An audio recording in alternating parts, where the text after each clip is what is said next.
राम राम। अक्सर हम लोग बात करते हैं भारत की जो राष्ट्रीय सुरक्षा की चिंता है। अलग अलग चिंताएं हैं हमारी। इतना बड़ा देश है, वो भी इस देश के हिस्से कटे, और जो कट कर गए, जो कटे हुए हैं, वो ज़्यादा मुसीबत कर रहे हैं। कट कर गया पाकिस्तान, उसमें से भी कटा बांग्लादेश। कटने का ही मूल स्वभाव है उनका। अब बांग्लादेश में क्या कटेगा, पाकिस्तान में क्या कटेगा, ये सवाल बड़ा है। बलोच, सिंध, पश्तून, ये सब पाकिस्तान के साथ अपने आप को जोड़ नहीं पाते हैं, संबद्ध नहीं कर पाते हैं।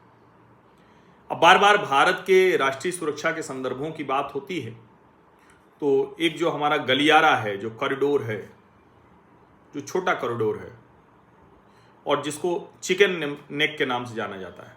चिकन नेक क्यों? तो मैंने पहले भी बताया कि मुर्गे की गर्दन जैसा। अब सवाल ये है कि क्या ये जो चिकन नेक है, ये भारत की ऐसी समस्या है जिसका समाधान भारत के पास नहीं। तो ये चिकन नेक क्या है? दरअसल सिलीगुड़ी का ये वो कॉरिडोर है जो 22 किलोमीटर चौड़ा है। अब आप समझ ही सकते हैं, अगर किसी देश का कोई रास्ता 22 किलोमीटर चौड़ा हो तो यानी 22 किलोमीटर वो खतरनाक हो जाता है। पूर्वोत्तर भारत को एक तरह से कहें कि भारत से जोड़ने वाला एकमात्र रास्ता है। आपको ध्यान में होगा, हाल में मोहम्मद यूनुस ने बड़ी गंदी घटिया टिप्पणी की थी कि लैंड लॉक्ड है। हालांकि उसका जवाब आया, भारत सरकार की तरफ से भी आया, हेमंत विश्व शर्मा की तरफ से आया। और कल मैंने आपको दिखाया था कैसे हेमंत विश्व शर्मा ने बहुत सलीके से बताया कि क्या स्थिति है उनकी। लेकिन हमारा ये जो सिलीगुड़ी कॉरिडोर है 22 किलोमीटर चौड़ा, जो पूर्वोत्तर को भारत से जोड़ता है, उत्तर में नेपाल है, दक्षिण में बांग्लादेश है। मुश्किलें हैं, किसी तरह की अगर सैन्य आपदा आ गई, प्राकृतिक आपदा आ गई तो पूर्वोत्तर का हिस्सा कट सकता है। बार बार इसकी चर्चा भी होती है। मुझे याद है जब हम लोग इलाहाबाद विश्वविद्यालय में थे तो उस वक्त भी और उसके पहले भी लोग बताते हैं कि अखिल भारतीय विद्यार्थी परिषद लगातार इसको लेकर आंदोलन करता रहा। राष्ट्रीय स्वयंसेवक संघ इसको लेकर बड़ा आंदोलन करता रहा। चिकन एक बड़ा स्ट्रेटेजिक गलियारा है, कॉरिडोर है। अब इस पर चर्चा अलग से करी जा सकती है कि जो बंटवारा हुआ उसमें हम ऐसे क्यों बटे। जो काट कर ले गए उनकी तो कटने की आदत है, लेकिन जो हम ऐसे बांट दिया गया, हमें हमारा हिस्सा जो काट दिया गया, ऐसे क्यों बटे कटे कि हमारे लिए हमेशा मुश्किल बनी रहे। लेकिन है मुश्किल वो बनी हुई। अब मोहम्मद यूनुस ने हाल में एक टिप्पणी कर दी थी मार्च 2025 में। क्या कहा था? उन्होंने कहा कि पूर्वोत्तर तो लैंड लॉक्ड है। चीन से उन्होंने कहा कि आप हमारे साथ आइए क्योंकि हम ही तो समुद्र तक जा सकते हैं। $2 अरब से अधिक का निवेश और कर्ज, ये उसको आश्वासन मिला। जाहिर है चीन को भी एक जिस तरह से तख्ता पलट अमेरिका ने कराया, लेकिन उसका चीन उसको अपने पक्ष में कर लेना चाह रहा है। भारत की जो प्रतिक्रिया थी वो मैंने कल आपको बहुत सलीके से बताया, लेकिन जरा इसको समझें कि क्या है।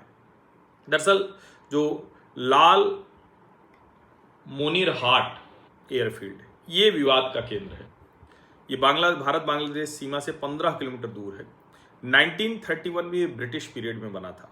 वर्ल्ड वॉर 2 में इसका इस्तेमाल हुआ था। अभी बांग्लादेश एयरफोर्स इस्तेमाल करती है। 2019 से एविएशन यूनिवर्सिटी के लिए प्रस्तावित है। चिंता यहाँ क्या है कि अगर ये सब कुछ होता है तो बांग्लादेश इसको चीन के सैन्य उपयोग के लिए दे सकता है। सिलीगुड़ी कॉरिडोर के पास है तो भारत के लिए रणनीतिक खतरा बड़ा है।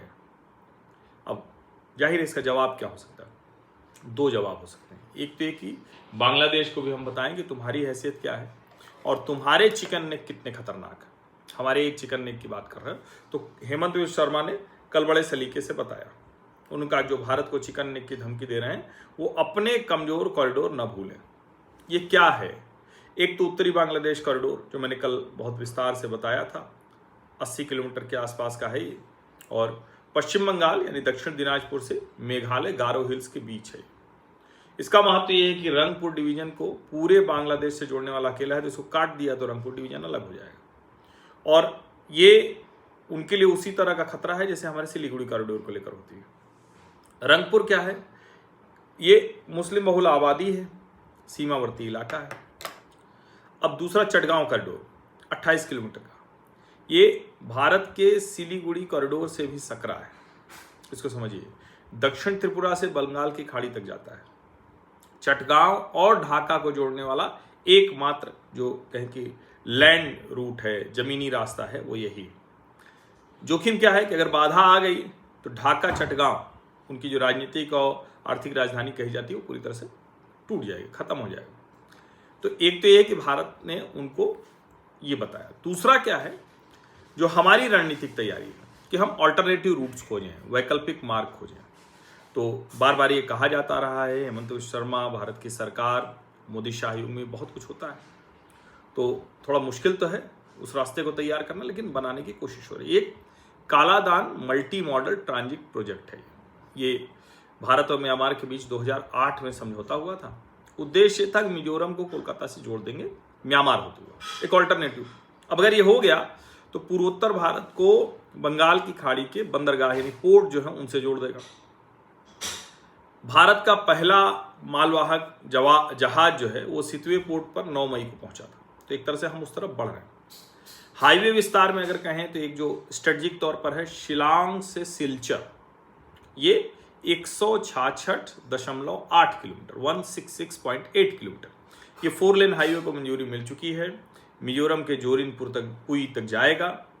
बांग्लादेश पर निर्भरता घटेगी, पूर्वोत्तर तक हम बहुत फास्ट रूट में पहुंच सकेंगे। और ये बड़ा जरूरी है क्योंकि जिस तरह से बांग्लादेश की तरफ से कहें कि इस तरह की हरकतें होती हैं, और उससे भी ज़्यादा वो लगातार चीन के प्रभाव में है, अमेरिका के प्रभाव में है। कोई भी किसी को हम मान नहीं सकते। और अभी तो विशेष करके जो ऑपरेशन सिंदूर के दौरान हुआ, जो डोनाल्ड ट्रंप ने कहा, तो हमें तो अपनी ताकत ही बनानी पड़ेगी, और इतनी बनानी पड़ेगी कि चाहे जो हो जाए हम अपने से सबसे निपट लें। हम हैं उस स्थिति में। अब चूंकि हमारा ही कटा हुआ हिस्सा है तो थोड़ा दिक्कत तो होती है। अब चूंकि लगातार यूनुस उधर जा रहे हैं, चीन से बातचीत कर रहे हैं, चीन के साथ वो समझौते कर रहे हैं, चीन के साथ वो अपनी रणनीतिक तौर पर जो साझेदारी है उसको बढ़ा रहे हैं। ऐसे में ये और महत्वपूर्ण हो जाता है, ऐसे में ये अधिक महत्वपूर्ण हो जाता है। तो अब ये जो कोशिश है भारत की, वो कोशिश कितनी जल्दी फलीभूत हो पाएगी, कितनी कामयाब होगी, देखना होगा। हालांकि हमने बॉर्डर विलेजेस पर जो काम किया है, इंफ्रास्ट्रक्चर में हमने जो काम किया है, इंडिजीनस टेक्नोलॉजी में हमने जो काम किया है, तो हम अब उस राह पर हैं।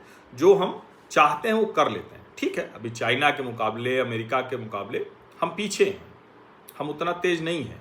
लेकिन कहा जाता है ना, जब कोई चलना शुरू कर देता है तो फिर तो मंजिल कब नज़दीक आ जाती है पता नहीं चलता। और कॉन्टिन्यूसली अगर आप चल रहे हैं, कंसिस्टेंसी है अगर आपके में, तो फिर वो रफ्तार आपको पहुंचा ही देती है। तो ये भारत कंसिस्टेंट चल रहा है पिछले 11 वर्षों से। अच्छा, ये अभी 15 वर्षों तक तो कम से कम चलता हुआ दिख ही रहा है। तो इसमें बहुत कुछ आपको दिखेगा। इसीलिए आप देखिए कि जो प्रोजेक्ट, जो परियोजनाएं जो असंभव से लगते थे वो हो गए। कोई भी मतलब सड़क मार्ग हो, रेलवे मार्ग हो, बंदरगाह हो, बड़े बड़े पुल हों, अब तो ऐसे ऐसे हाईवे बन गए हैं कि पता ही नहीं चलता।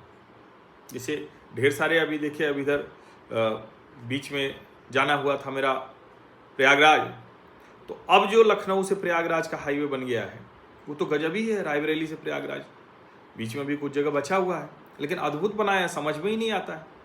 अगर आप ध्यान न दें तो हो सकता है कि किसी और तरफ कट जाए।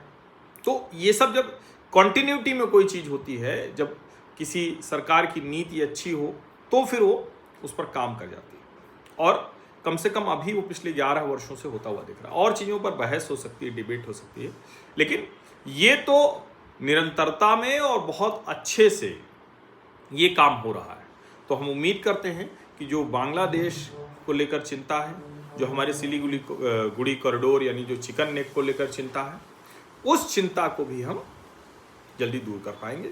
और कई बार ये भी बात होती है कि चिकन नेक को चौड़ा करना चाहिए, वो भी एक ज़रूरी है।